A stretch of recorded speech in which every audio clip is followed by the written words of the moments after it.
जय हिंद प्यारे साथियों, मैं नवीन सरोहा, टीचर ऑफ इंग्लिश, आप सभी का स्वागत करता हूं हमारे YouTube channel bright success point में। साथियों, आप सभी जानते हैं कि पिछली क्लास में हमने क्वेश्चन टैग का चैप्टर शुरू किया था और एक क्लास हो चुकी है। मैंने लास्ट में आपको कुछ एग्जांपल्स दिए थे, उम्मीद करता हूं आपने कोशिश किया होगा। तो आज की क्लास हम शुरू कर लेते हैं। देखो, ध्यान से पढ़ना है, आज हम इस चैप्टर को बिल्कुल खत्म कर देंगे। कल हमने जो पढ़ा था ना, मान लो एक बात ये बताई थी, मैं एक छोटा सा एग्जांपल देता हूं कि आई एम अ टीचर। मान लो मैंने ये एग्जांपल आपके सामने दे दिया और इसका बनाना है क्वेश्चन टैग। आपको ना मैंने कुछ 4-5 बातें लिखवाई थी। पहली बात ये लिखवाई थी कि क्वेश्चन टैग बनाते वक्त आपको देयर या फिर प्रोनाउन का प्रयोग करना है, मतलब नाउन का प्रयोग नहीं करना है। अगर बाय चांस सब्जेक्ट के स्थान पर आपको नाउन मिल भी जाता है तो आप उसका प्रोनाउन बनाइए। दूसरी बात, जो सेंटेंस अफर्मेटिव थे उनका क्वेश्चन टैग नेगेटिव होगा और जो क्वेश्चन नेगेटिव है उनका क्वेश्चन टैग अफर्मेटिव होगा। और क्वेश्चन टैग बनाते वक्त हमें मेन वर्ब का प्रयोग नहीं करना है, या तो हेल्पिंग वर्ब का प्रयोग करना है या फिर हेल्पिंग वर्ब की कॉन्ट्रैक्टेड फॉर्म का प्रयोग करना है। तो साथियों एक बात बताओ, यहां ये सेंटेंस आपने देखा कि ये तो अफर्मेटिव सेंटेंस है। अफर्मेटिव सेंटेंस का क्वेश्चन टैग कैसा बनेगा? नेगेटिव। और जब एम को नेगेटिव रूप दोगे ना, यहां एमेंट नहीं आरंट बनेगा, आरंट और सब्जेक्ट जो है वो लगा दो। एक एग्जांपल और दे देता हूं मैंने कहा कि Radha watch reading newspaper. Radha watch reading newspaper. मान लो इसका आपको क्वेश्चन टैग बनाना है साथियों, इसका क्वेश्चन टैग बनाना है। तो आपने क्या देखा, यहां हेल्पिंग वर्ब तो आया है, ये बात सही है, बट साथियों यहां राधा जो है ये नाउन है और क्वेश्चन टैग बनाते वक्त नाउन का प्रयोग नहीं करना है, हमें बनाना है प्रोनाउन। और राधा एक लड़की है और लड़की के लिए जो प्रोनाउन यूज होगा वो शी होगा। अब सेंटेंस अफर्मेटिव सेंस में है, क्वेश्चन टैग कैसा बनेगा? नेगेटिव। तो यहां वॉजंट सी का प्रयोग आप लोगों को करना है। तो आज की क्लास जो हम शुरू करेंगे साथियों, उस पर आपको बड़ा ध्यान रखना है। तो आज की क्लास में मैं आपको बताता हूं इंपेरेटिव टाइप का क्वेश्चन टैग कैसे बनेगा। मैं लिख देता हूं आपके सामने इंपेरेटिव। जैसा कि आपने सेंटेंस के चैप्टर में मैंने इंपेरेटिव का जिक्र किया था। और इंपेरेटिव की पहचान क्या होती है? कोई भी सेंटेंस अगर आपका डू नॉट से शुरू होता है, नेवर से शुरू होता है, ऑलवेज से शुरू होता है, प्लीज से शुरू होता है, या काइंडली से शुरू होता है, या फिर सेंटेंस के शुरू में फर्स्ट फॉर्म लगती है, तो हर वो सेंटेंस आपका इंपेरेटिव कहलाएगा। इंपेरेटिव की पहचान क्या बताई? सेंटेंस के शुरू में do not, never, always, please, kindly या वह मिले वर्ब के फर्स्ट फॉर्म। अगर इससे रिलेटेड क्वेश्चन टैग आपके एग्जाम में आ जाता है तो क्या करेंगे? देखो साथियों, मैं एक क्वेश्चन देता हूं आपको। मैंने लिखा कि do not make a noise. Do not make a noise. अब यहां पर बात है कि इसका क्वेश्चन टैग कैसे बनेगा।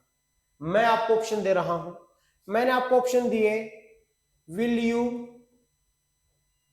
ए ऑप्शन, अच्छा जी, विल सी,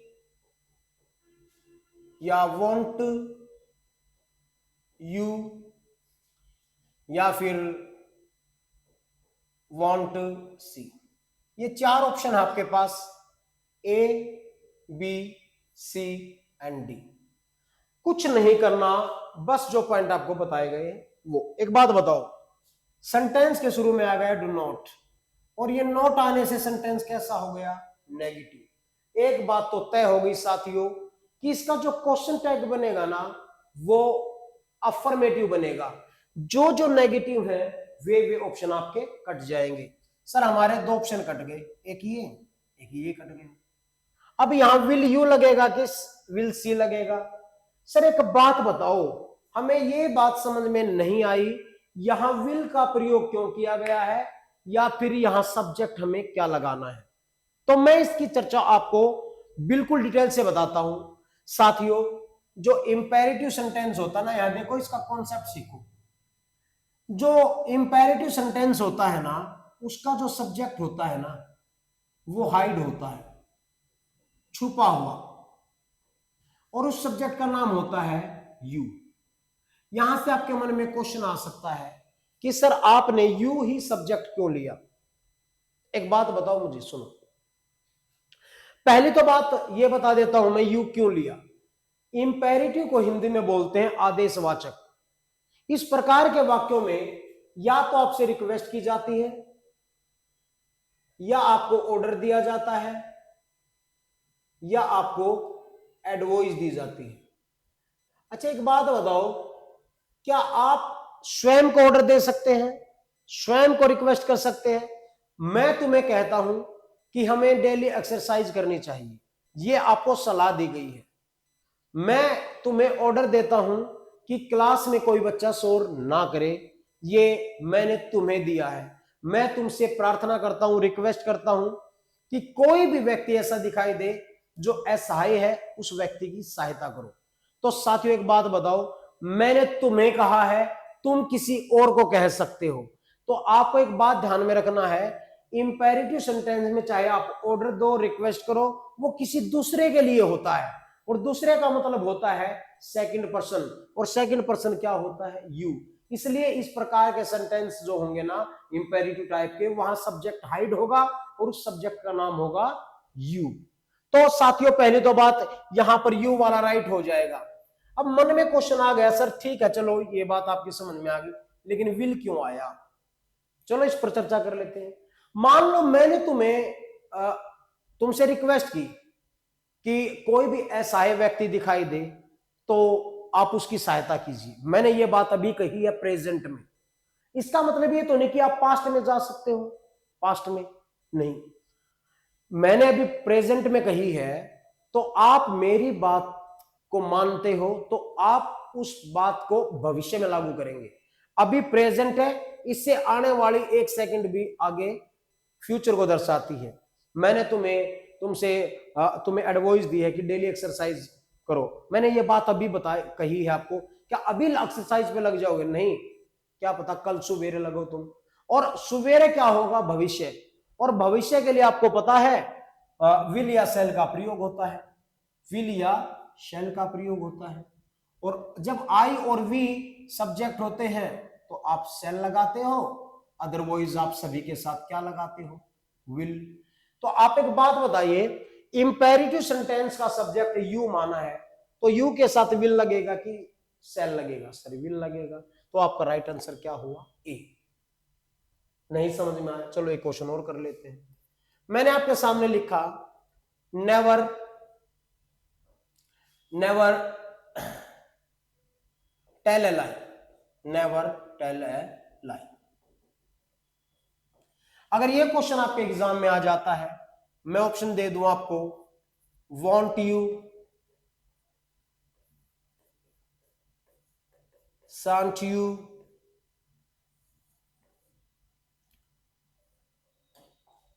विल यू, शैली, ये चार ऑप्शन आपके पास है। देखो साथियों, अब आपने क्या देखा, सेंटेंस की शुरुआत हुई है सर नेवर से, और जब भी सेंटेंस के शुरू में नेवर आ जाता है तो वो क्वेश्चन टैग, सॉरी वो सेंटेंस किसका होगा? इंपेरेटिव टाइप का होगा। नेवर का मतलब क्या होता है? कभी नहीं, कभी नहीं। नहीं नहीं के मतलब सेंस कैसी आई है? सर नेगेटिव आई है। और नेगेटिव सेंटेंस का क्वेश्चन टैग कैसा बनता है? पॉजिटिव बनता है। एक बात तो तय हो गई कि नेगेटिव सेंटेंस का पॉजिटिव बनेगा। ये दो ऑप्शन तो आपके अपने आप कट गए। ठीक बात है सर। अच्छा यहां पर इंपेरेटिव टाइप में सब्जेक्ट हाइड होता है और सब्जेक्ट का नाम होता है यू, तो यहां पर क्या आएगा? यू। और यू के साथ विल लगता है, शैल नहीं लगता। ये ऑप्शन भी कट गया आपका, राइट ऑप्शन आपका ये बना है। सर समझ में नहीं आया, एक सेंटेंस और कर लेते हैं। मैंने लिखा कि do not smoke here, do not smoke here. अच्छा एक बात बताओ, यहां पर सेंटेंस के शुरू में आ गया डू नॉट, और नॉट सेंटेंस की सेंस को क्या दर्शाता है, नेगेटिव दर्शाता है। जब सेंटेंस नेगेटिव होता है क्वेश्चन टैग कैसा बनाओगे, अफर्मेटिव। इंपेरेटिव टाइप है, यू का प्रयोग होगा, तो यहां पर क्या बन जाएगा, विल यू। अगर मान लो आपके पास, मेरे ख्याल में यहां तक समझ में आया होगा आपको, मैं आगे चलता हूं। साथियों ध्यान दीजिएगा जरा, मैंने आपके सामने लिख दिया ऑलवेज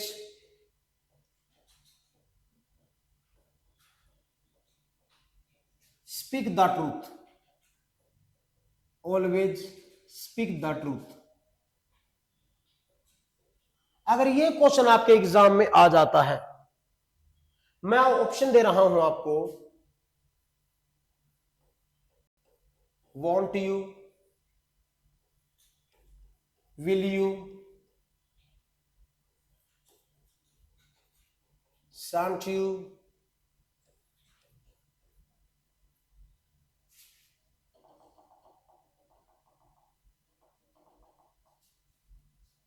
या ए एंड बी। ये ए ऑप्शन है, ये बी है, ये सी है, ये बी। अच्छा एक बात बताओ, यहां क्वेश्चन लिखा गया है ऑलवेज स्पीक द ट्रूथ, और सेंटेंस के शुरू में ऑलवेज आया है, और ऑलवेज आते ही समझ गए ये इंपेरेटिव सेंटेंस है, और इंपेरेटिव सेंटेंस में सब्जेक्ट हाइड होता है, यू होता है। अब ये सेंटेंस की सेंस कैसी है, अफर्मेटिव है। क्वेश्चन टैग कैसा बनाओगे, नेगेटिव। मन में क्वेश्चन आ गया, नेगेटिव क्या बनेगा, यू के साथ विल लगेगा, ए राइट ऑप्शन होगा, और आप ए भर दोगे। लेकिन साथियों आपको एक बात का ध्यान रखना है, हमेशा इस बात को ध्यान में रखें आप, मैं यहां इस बात को नोट में लिखवा देता हूं कि जब टाइप इंपेरेटिव हो, जब टाइप कौन सी हो, इंपेरेटिव, और जब टाइप इंपेरेटिव हो और सेंटेंस की सेंस अफर्मेटिव हो, नेगेटिव हो, मैं उसकी बात नहीं की है, मैंने केवल की अफर्मेटिव, तो आपका क्वेश्चन टैग कैसा होगा, आपका क्वेश्चन टैग नेगेटिव भी बन सकता है, और आपका क्वेश्चन टैग अफर्मेटिव भी बन सकता है। ये केवल इंपेरेटिव टाइप में होगा, और तब होगा जब सेंटेंस की सेंस अफर्मेटिव होगी। तो इसका क्वेश्चन टैग आपका वांट यू भी राइट है, और ये भी राइट है, इसलिए आपका ऑप्शन जाता है A and B, D is the right option. बोलो क्लियर है कि नहीं, नहीं समझ में आया, एक क्वेश्चन और देख लेते हैं। मैंने लिखा आपके सामने कि please help the poor, please help the poor. साथियों मान लो ये क्वेश्चन आ जाता है आपके पास, अब आपने क्या देखा, सेंटेंस के शुरू में आया है प्लीज, और प्लीज जो है इंपेरेटिव सेंटेंस को झलकाता है, और इंपेरेटिव सेंटेंस में सब्जेक्ट यू होता है, लेकिन सेंस कैसी इसकी, अफर्मेटिव है, अफर्मेटिव है, और अफर्मेटिव आ जाए ना तब इसके क्वेश्चन टैग दोनों प्रकार से बन सकते हैं। तो इसका वांट यू भी बन सकता है, और इसका विल यू भी बन सकता है, दोनों ही आपके राइट रहेंगे। मैं क्वेश्चन और करवा देता हूं। मैंने कहा कि काइंडली रिमिट माई फाइन, काइंडली रिमिट माई फाइन। देखो अगर बाय चांस ये क्वेश्चन आपके एग्जाम में आ जाता है, ध्यान दीजिएगा जरा, जो काइंडली है ना, ये सेंटेंस के शुरू में आ गया, टाइप है इंपेरेटिव, अफर्मेटिव सेंस में है, तो इसके भी दोनों बनेंगे, इसका वांट यू भी बना सकते हो, और इसका विल यू भी बना सकते हो, दोनों ही आपके राइट रहेंगे। एक क्वेश्चन और कर देता हूं। मैंने कहा कि open the door at once, open the door at once, एकदम से दरवाजा खोल दो। आपने क्या देखा, सेंटेंस के शुरू में ओपन आया है, और ओपन वर्ब की कौन सी फॉर्म है, फर्स्ट फॉर्म है, और सेंटेंस के शुरू में अगर फर्स्ट फॉर्म आ जाती है ना साथियों, तो वो इंपेरेटिव टाइप कहलाती है। और इंपेरेटिव टाइप तो है लेकिन सेंस इसकी अफर्मेटिव है, और जब सेंस अफर्मेटिव आ जाती है ना केवल इंपेरेटिव टाइप में, तो क्वेश्चन टैग उसका नेगेटिव भी बन सकता है और अफर्मेटिव भी बन सकता है। तो इसका वांट यू भी बन सकता है और इसका विल यू भी बन सकता है। तो मेरे ख्याल में साथियों आपको समझ में आया होगा। अगली बात पर चर्चा कर लेते हैं। अगला क्या है, देखो एक जो है लेट शब्द होता है, लेट। मैं यहां बता देता हूं आपको।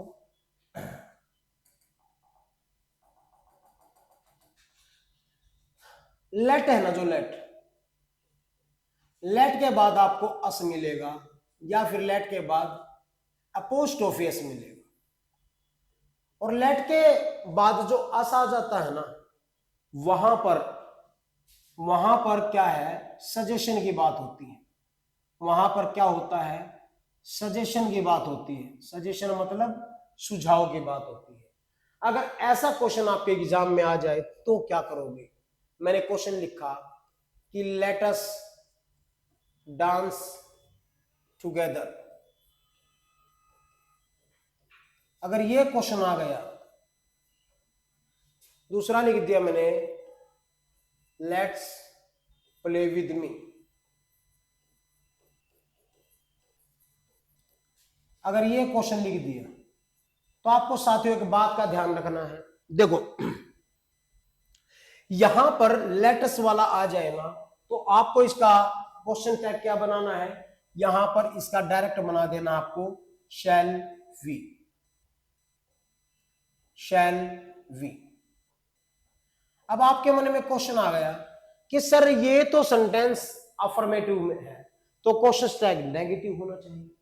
मैं आपको बता देता हूं साथियों, कुछ बातें ऐसी होती हैं लैंग्वेज में जो आपको वैसे याद ध्यान में रखनी पड़ती है। कभी भी कोई लैंग्वेज ऐसी नहीं है कि जिसपे पूरे के पूरे कॉन्सेप्ट लगेंगे, पूरे के पूरे रूल लगेंगे। केवल मैथ और रीजनिंग ऐसे दो सब्जेक्ट होते हैं जहां हर चीज के पीछे का तर्क होता है। तो आपको कुछ बातें ऐसी हैं जो ध्यान में रखनी है। मैं डायरेक्ट बताता हूं, आपको पेपर क्रैक करना है। तो let us dance together, shall we let us play with me. अब आपके मन में क्वेश्चन आ गया कि सर अगर लेट के साथ अस को छोड़कर और कुछ आ जाए, मतलब जैसे हर आ जाए या हिम आ जाए, मी आ जाए, तो क्या करेंगे। बिल्कुल सही बात है, क्वेश्चन देख लेते हैं। मैंने कहा let me go home.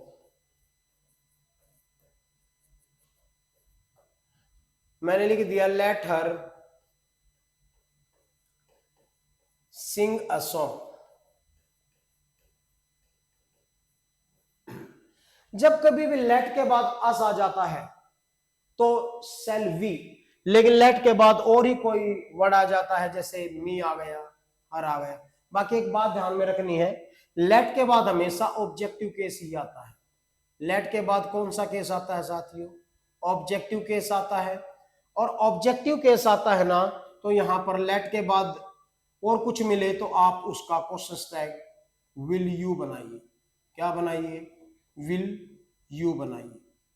Late के बाद अस आ जाए तो शैल वी, और लेट के बाद अस को छोड़कर और कुछ आ जाए तो विल यू। समझ में आया होगा। तो बात कर लेते हैं आगे। आगे बात कर लेते हैं, क्वेश्चन आपके सामने लिखता हूं कि somebody has stolen my watch। somebody has stolen my watch। अगर ये क्वेश्चन आपके एग्जाम में आ जाए तो क्या करेंगे साथियों। अब एक बात बताओ, यहां एक बात इंपॉर्टेंट बताता हूं मैं आपको। कुछ शब्द ऐसे होते हैं जैसे जिसके साथ बड़ी लगा मिल जाए, somebody, everybody, nobody,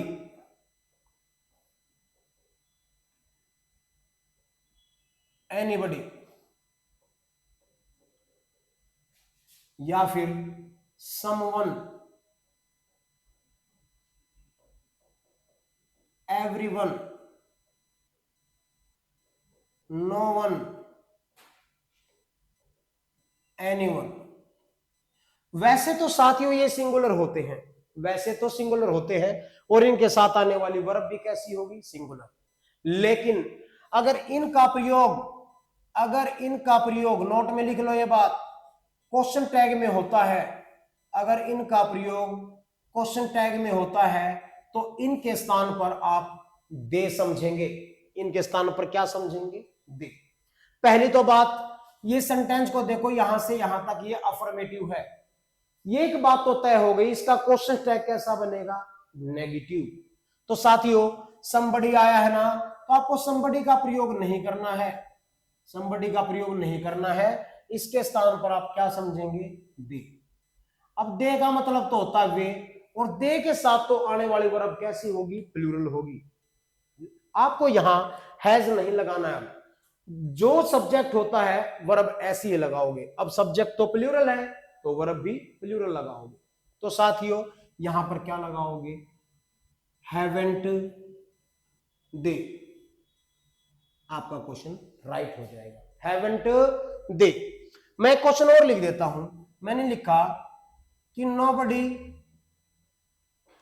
is happy, nobody is happy. अगर बाय चांस क्वेश्चन ऐसा आ जाता है तो क्या करेंगे आप, यहां हमने देखा नोबडी आया है, दे समझेंगे, नोबडी का प्रयोग नहीं होगा। और नोबडी एक नेगेटिव वर्ड है, इसका क्वेश्चन टैग पॉजिटिव बनेगा, तो यहां पर दे के साथ तो इज नहीं लगता बल्कि आर लगता है, आर दे। मैं क्वेश्चन और करवा देता हूं, मैंने कहा कि everyone has gone,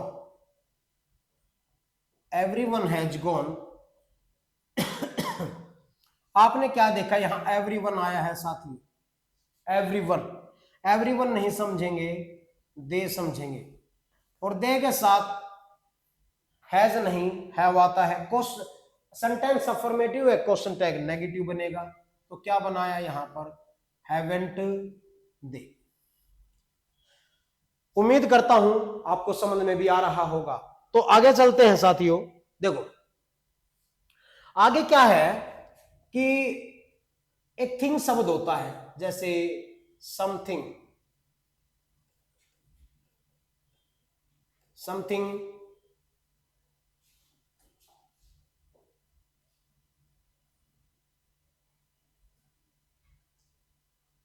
something,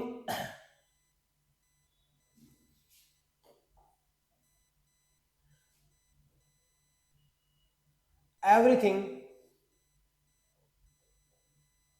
everything looks beautiful, everything looks beautiful। ये क्वेश्चन आपका एग्जाम में आ जाए तो क्या करोगे, देखो अब यहां पर आपने क्या देखा, यहां थिंग शब्द आया है, और थिंग है ना, जो थिंग है जो वो एक वस्तु का नाम है, और जिस भी शब्द के साथ थिंग लगा मिले, जैसे समथिंग, नथिंग,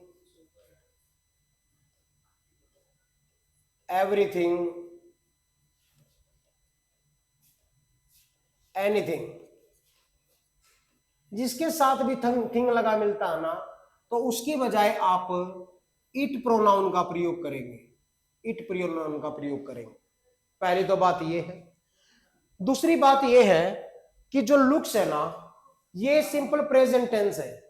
ये कौन सा टेंस है, सिंपल प्रेजेंट। और simple present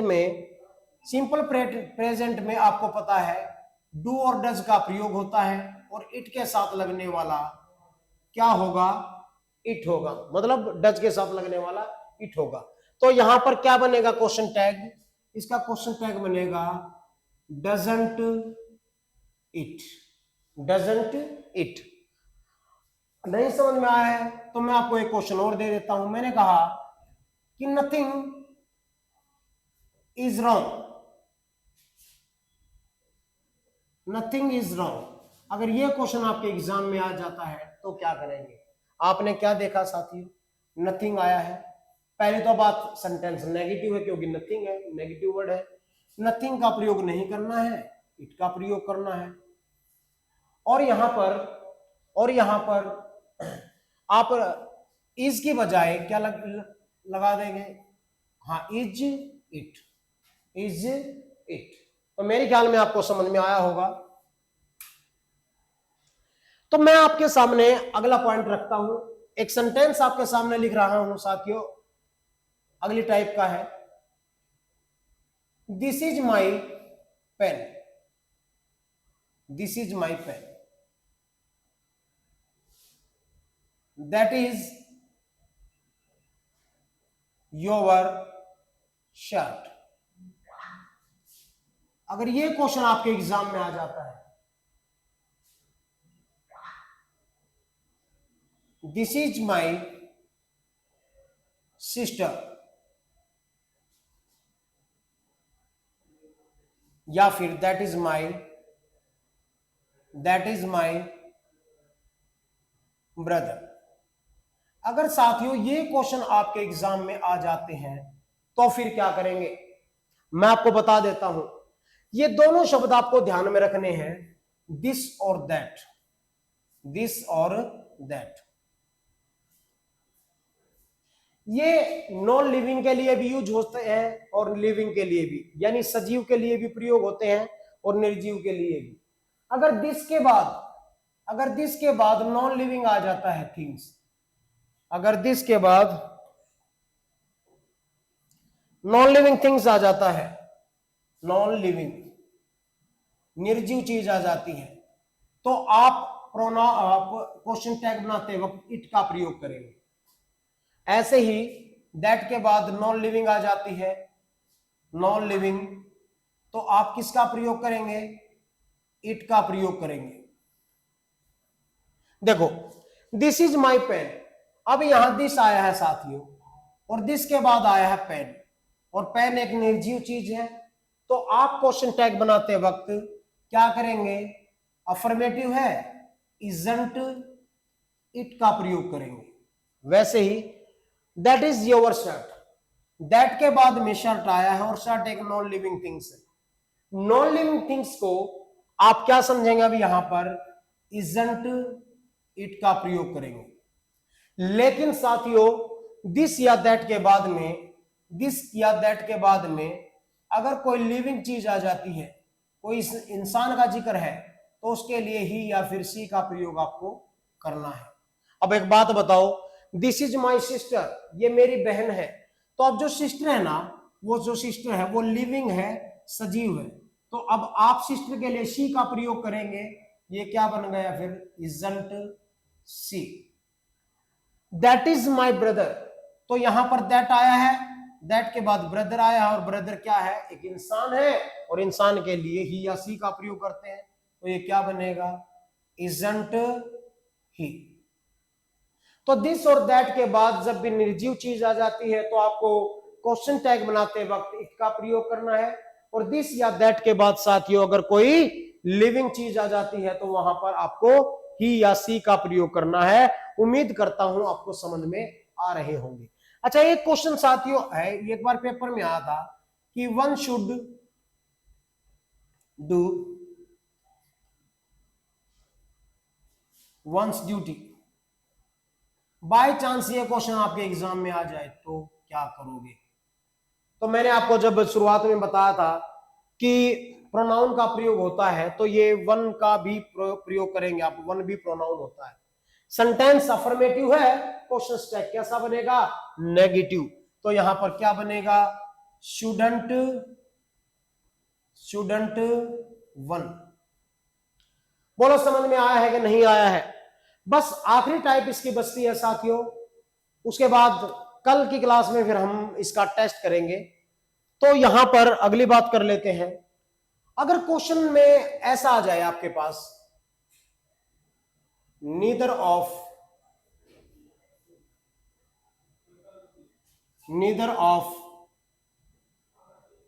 to sisters, neither of two sisters has played cricket, has played cricket. अगर इसका क्वेश्चन टैग आ जाए तो आप इसका क्वेश्चन टैग कैसे बनाएंगे? मैं आपको ऑप्शन दे देता हूं। ऑप्शन क्या है आपके? Has it, hasn't it,